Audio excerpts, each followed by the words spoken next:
रुक करेंगे कराची का, जहां से रिपोर्ट कर रही हैं हमारी लेडी रिपोर्टर अरूज खान। सेनेटर मुश्ताक अहमद खान दज्जाली हिरासत से रिहा, उर्दन पहुंच गए।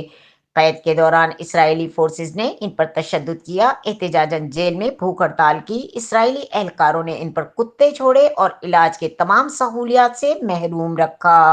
150 साथियों के साथ उर्दन पहुंच चुका हूं और अल्हम्दुलिल्लाह 5-6 दिन इसराइल के बदनामी ज़माना नेगेव डेजर्ट जेल के अंदर रहने के बाद हमें रिहाई मिल चुकी है।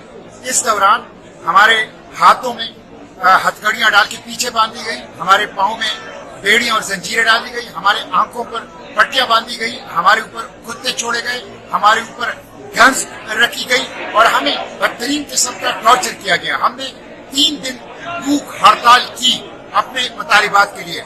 No access to air, no access to drinking water, no access to medication, no access to light, किसी किस्म की चीज तक हमें रसाई नहीं थी। एक बदनामी जमाना जेल था, लेकिन अल्हम्दुलिल्लाह हम रिहा हो चुके हैं और फलस्तीन की आजादी की जिद्दोजहद जारी रहेगी। इस नाकाबंदी को हम तोड़ेंगे, बार बार इसके लिए जाएंगे, गजा को बचाने के लिए कोशिश करेंगे और जो जेनोसाइड के मुजरिम हैं उन मुजरिमों को कैफर किरदार तक पहुंचाएंगे इंशाअल्लाह।